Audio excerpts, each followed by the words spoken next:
संपूर्ण राज्यभराचा जर आपण विचार केला तर महिलांवरील अत्याचाराच्या घटना काही केल्या कमी होत नसल्याचं आपल्याला पाहायला मिळतंय।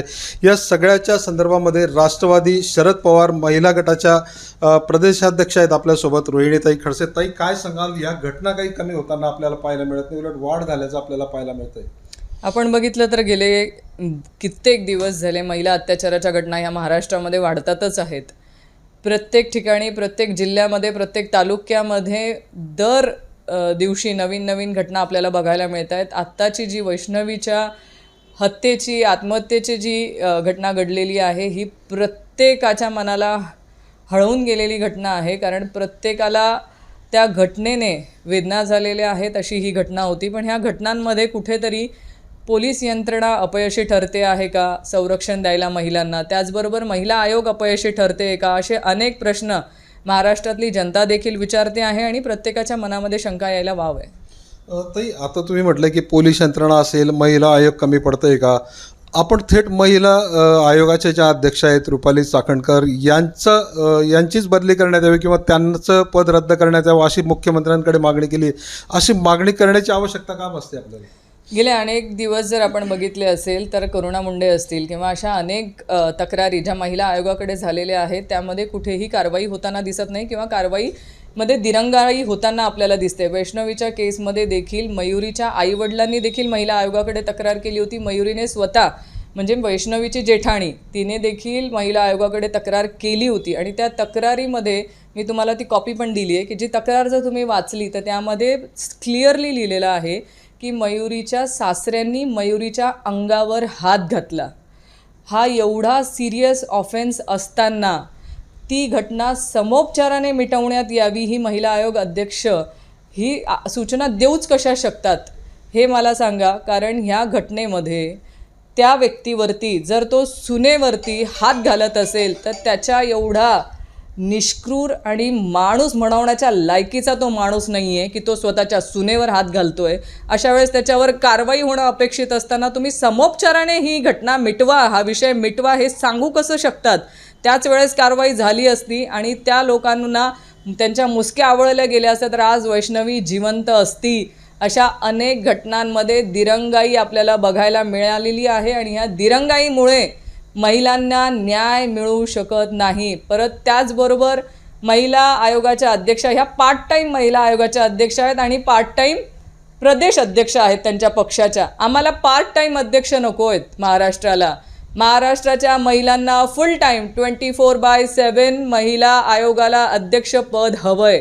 जो 24/7 न्याय देऊ शकेल त्या पदाला असा अध्यक्ष आम्हाला हवा आहे महिलांना, जेणेकरून ह्या घटना महाराष्ट्रात कमी होतील अशी आमची मागणी आहे। त्याचं पत्र मी मुख्यमंत्री महोदयांना विनंती करणारं पत्र आज पाठवलं आहे। ताई, रुपाली चाकणकरांनी आपल्यावर सुद्धा गंभीर आरोप केलेले आहेत की आपल्या स्वीय सहायकाच्या पत्नीला आपण धमक्या दिल्याचा आरोप त्यांनी केलेला आहे। नाफडे नाव आहे त्यांचं, काय नक्की प्रकार आहे? त्यांनी ज्या तक्रारीचा काल उल्लेख केला आहे, जर त्या तक्रारीमध्ये माझ्या नावाचा उल्लेख आहे की मी धमकी दिलेली आहे तर तशी त्यांच्याकडून मला नोटीस यायला हवी होती। ती नोटीस का आली नाही? मी तर काही त्यांच्या पक्षाची पदाधिकारी नाही आहे की त्यांनी मला पाठीशी घालावं। मग जर धमकी दिल्याची त्या तक्रारीमध्ये नोंद होती तर त्यामध्ये मला एखादी तरी नोटीस त्यांच्याकडनं यायला हवी होती। बरं, ज्या घटनेमध्ये तुम्ही त्यांचं स्टेटमेंट ऐकलं असेल तर त्या म्हणतात की मी काय न्याय केला? तक्रार कुणाला केली? महिला आयोगाला। आणि न्याय कोणी करावं? रोहिणी खडसेंनी। मग जर सगळं रोहिणी खडसेंना करायचं तर तुमची महिला आयोगावरती बसायची तुम्हाला गरजच काय आहे? आम्ही आमच्या इकडे न्याय करून घेऊ ना। तक्रार त्यांच्याकडे आली ना, त्यांनी न्याय काय करावा ते न्याय करू शकले नाहीत म्हणून ते रोहिणी खडसेंकडनं अपेक्षा करत असतील तर पहिले मी त्यांचे आभार व्यक्त करते की त्यांना रोहिणी खडसेंवरती एवढा विश्वास आहे की त्या न्याय करू शकत नाहीत पण मी न्याय करू शकते। त्यासाठी मी रुपाली चाकणकरांचे मनापासून आभार व्यक्त करते की तुमचा माझ्यावरती जो गाढ विश्वास आहे हा असाच विश्वास कायम ठेवा। तुमच्या विश्वासावरती मी नक्की खरी उतरेल, कारण मी महाराष्ट्रातल्या माता भगिनींना न्याय देण्यासाठी त्यांच्या पाठीशी खंबीरपणे उभी राहते आणि भविष्यात देखील राहणार आहे। नक्की नाफडेंचा विषय काय आहे? पण म्हणजे काय आक्षेप होता त्यांच्या पत्नीचा की ज्यांनी थेट महिला आयोगाकडे तक्रार केली? त्यांच्या पारिवारिक वादामध्ये त्यांच्या नवरा बायकोंचं भांडण आहे, त्या वादामध्ये त्यांना एकमेकांकडनं फारकती हवी आहे का, काय तो विषय आहे? आता ती तक्रार मी वाचलेली नाही आहे, महिला आयोगाकडे त्यांनी तक्रार केलेली हेच मला पहिल्यांदा कळलं आहे। त्याच्यामुळे ती तक्रार वाचल्यानंतर मी कळू शकेल की त्या तक्रारीत नेमकं काय लिहिलेलं आहे. पण माझं एवढंच म्हणणं आहे की जर पारिवारिक वादामध्ये नवऱ्याने बायकोबरोबर कसं वागावं हे मी त्यांना सांगायला हवं, तर असाच मॅटरमध्ये मग वैष्णवीच्या केसमध्ये अजितदादांना रुपालीताई जबाबदार धरणार का? कारण त्यांचे ते कार्यकर्ते नाही, पदाधिकारी आहेत, त्यांचे पारिवारिक संबंध आहेत. सुनेत्रावहिनी त्यांच्या घरी गेलेल्या आहेत, अजितदादा त्यांच्याकडे लग्नाला गेलेले आहेत, रुपालीताईंसोबतचे त्यांचे फोटो आहेत. मग तुमचे जवळचे संबंध आहेत, मग तुम्ही त्या नवरा बायकोनी एकमेकांशी कसं वागायचं ह्याच्यासाठी तुम्ही जबाबदार आहात का? त्याच्यामुळे जर तुम्ही जबाबदार असाल हे तुम्ही मान्य केलं तर पांडुरंग नाफडेच्या ठिकाणी मी पण जबाबदार आहे असं आम्ही म्हणूयात. कुणी त्यांच्या पारिवारिक वादामध्ये त्यांच्या एकमेकांबरोबर नवऱ्यांबरोबर कसं वागावं, बायकोने नवऱ्याशी कसं वागावं, हा त्यांचा पारिवारिक वाद आहे ना. नाहीतर तुम्ही मान्य करा दादा आणि तुम्ही सगळे जबाबदार आहेत वैष्णवीच्या हत्येमध्ये, आम्ही मान्य करतो. अजितदादांमुळे कारवाई झाली नाही असं एक चर्चा म्हटली होती. अजितदादांनी मात्र हे साफ नाकारलेलं आहे. तुम्हाला काय वाटतं या सगळ्या घटनेमध्ये? अजितदादांचा याच्यामध्ये कुठे सहभाग असेल असं मला प्रथमदर्शनी तर जाणवत नाही आहेत. पण खालची जी त्यांची लोकं आहेत यांचे जे जवळीकतेचे संबंध आपण सोशल मीडियावरती फोटोच्या माध्यमातून बघतोय, त्यामध्ये रुपालीताईंसोबतचे त्यांचे चांगले फोटो आहेत, त्याच्याबरोबर अदिती तटकरेंसोबतचे चांगले फोटो आहेत. इथं कुठून तरी त्यांना मदत झाली असण्याची शक्यता आहेच. कारण कुठेतरी राजकीय पाठबळ मिळाल्याशिवाय एवढे दिवस ती लोकं फरार असू शकत नाहीत.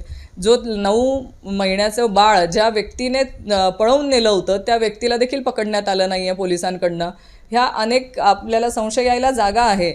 आणि जर तसं नसेल तर त्यांनी हे सिद्ध करून दाखवावं की आमचा कुठेही सहभाग याच्यामध्ये नाही आहे. आम्ही तत्परतेने कारवाई करतोय, पण कारवाई ही उशिरानेच होते ना.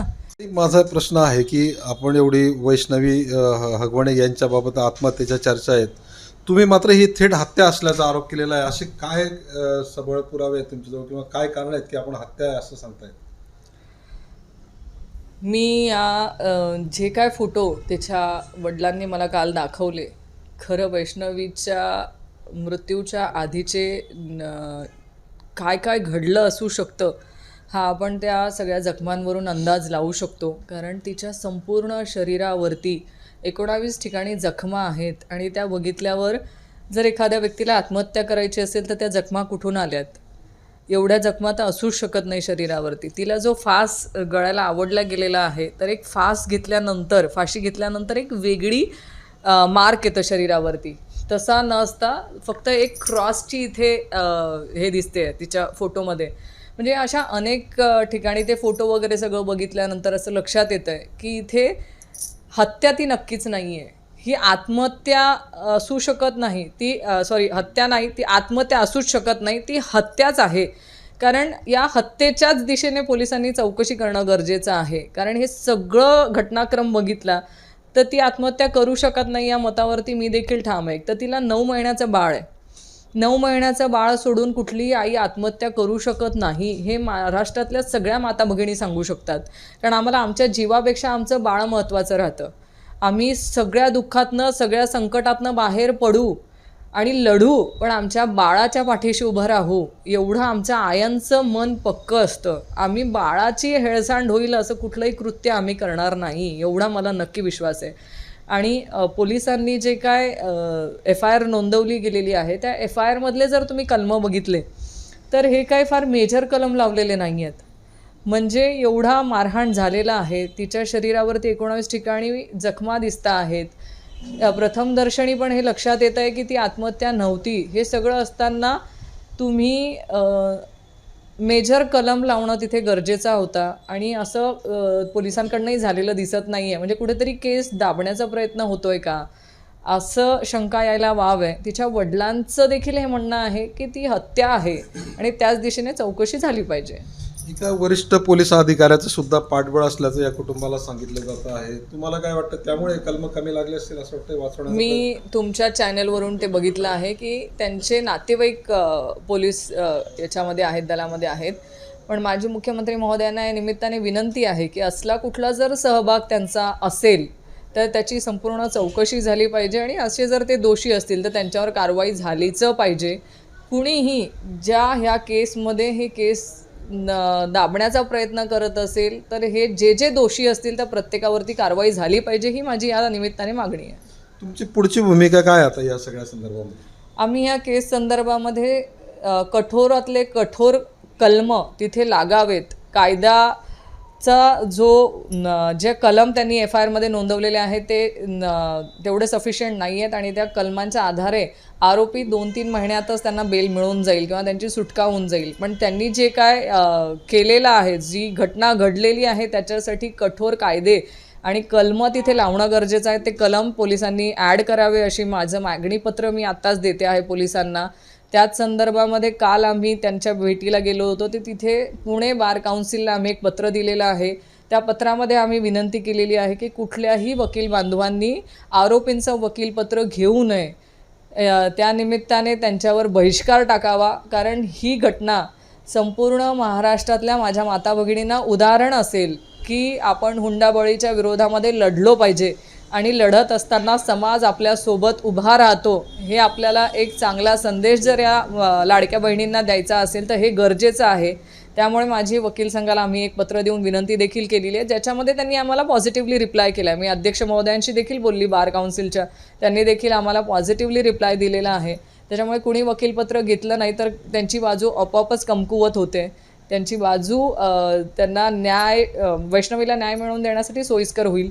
भविष्यामध्ये जे महिला आयोगाकडनं जो काय निष्काळजीपणा झालेला आहे त्यासाठी देखील मी मुख्यमंत्री महोदयांना आज विनंती केलेली आहे की महिला आयोगाला अध्यक्ष आम्हाला बदलून द्यावे. जे पार्ट टाईम अध्यक्ष न असता फुल टाईम अध्यक्ष असाव्यात. त्याचबरोबर भविष्यामध्ये अजून आम्ही वैष्णवीच्या न्याय हक्कासाठी आदरणीय सुप्रियाताई सुळेंच्या नेतृत्वामध्ये संपूर्ण महाराष्ट्रभर लढा उभा करणार आहोत. ज्या लढ्या निमित्ताने ज्या आज फक्त वैष्णवी एकटी हुंडाबळीची बळी ठरली असं नाही, तर आजही महाराष्ट्रामध्ये अनेक मुलींना हुंड्यासाठी त्रास दिला जातो आहे. त्याच्या सासरच्या लोकांकडनं त्रास दिला जातो आहे, पण त्यांचा आवाज बोलू शकत नाही आहेत, तक्रारी पोलीस स्टेशनपर्यंत जाऊ शकत नाही आहेत. ह्या सगळ्यांचा आवाज बनण्यासाठी राष्ट्रवादी काँग्रेस शरदचंद्र पवार पक्षाच्या वतीने आदरणीय सुप्रियाताई सुळे ह्या संपूर्ण महाराष्ट्रभर या लढ्यामध्ये लढा देणार आहेत आणि त्यासाठी आम्ही सगळ्या महिला पदाधिकारी त्यांच्यासोबत आहोत. राजकीय विषय सांगतो तुम्हाला की तुम्ही सुद्धा अजितदादांकडे जाणार अशा एक मोठ्या चर्चा आहेत, नक्की काय? मी पवारसाहेबांसोबत आहे आणि पवारसाहेबांसोबतच कायम राहणार आहे. साहेबांचा जो निर्णय आहे त्या निर्णयावरती आम्ही साहेबांसोबत आहोत. दोघी राष्ट्रवादी एक येतील असं वाटतंय तुम्हाला? ते मी नाही सांगू शकणार आणि हे चर्चाच आहेत. म्हणजे मी फक्त मीडियातनं चर्चा ऐकते. आमच्या पक्षामध्ये हा कुठेही विषय नाही आहे. आम्ही आमच्या जिल्हा परिषद पंचायत समितीच्या निवडणुकीसाठी प्रचार जोरात चालू केलेला आहे. आम्ही सगळे दौरे करतो आहेत. त्याच्यामुळे हे फक्त आम्हाला मीडियातनं ऐकायला मिळतंय. बाकी आमच्या स्वतः पक्षामध्ये कुठेही चर्चा नाही आहे. असं झालं तर आणि करला जागा नसते राजकारणामध्ये. जेव्हा घटना घडते तेव्हाच तिला महत्त्व असतं. तेव्हा झालं तर आणि झालं नाही तर ह्याच्यावर काय बोलण्यात काय अर्थ नसतो. रुपाली चाकणकर आणि आपल्यामधलं जे काही वाकयुद्ध आहे किंवा आरोप प्रत्यारोप हे सुद्धा काही केल्या थांबत नाही. आता तर तुम्ही थेट त्यांच्या पदावरच गदा आणण्यासाठी मुख्यमंत्र्यांकडे अर्ज केलेला आहे. तुम्हाला असं वाटतं यात यश मिळेल तुम्हाला?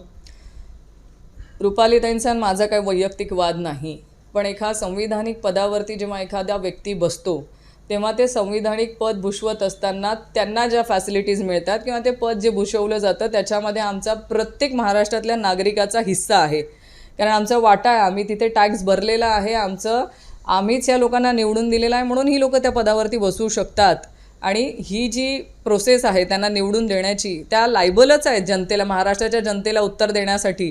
त्याच्यामुळे आम्ही त्या रुपाली चाकणकरांना मला वैयक्तिक नाही त्यांच्याशी काही घेणं देणं, पण त्या ज्या पदावर बसल्यात त्या जर संविधानिक पदावर बसून त्या महिलांना न्याय देऊ शकत नसेल तर आम्ही महिला त्यांना जाब विचारणारच आणि त्यांनी आमच्या प्रश्नांना उत्तर देणं हे त्यांची जबाबदारीच आहे, कारण त्या पदावर बसल्यात तिथे आणि त्या जबाबदारीतनं मुक्त नाही होऊ शकत. तर या होत्या रोहिणी खडसे. त्यांनी रुपाली चाकणकर यांच्यावरती पुन्हा एकदा तिखट शब्दामध्ये वार केलेला आहे. त्या जर जबाबदारी पार पडत नसतील तर आम्ही त्यांना जाब विचारणार असा थेट सवाल त्यांनी उपस्थित केलेला आहे. चंद्रशेखर नेवे, ABP माझा, जळगाव. ABP माझा, उघडा डोळे बघा नीट.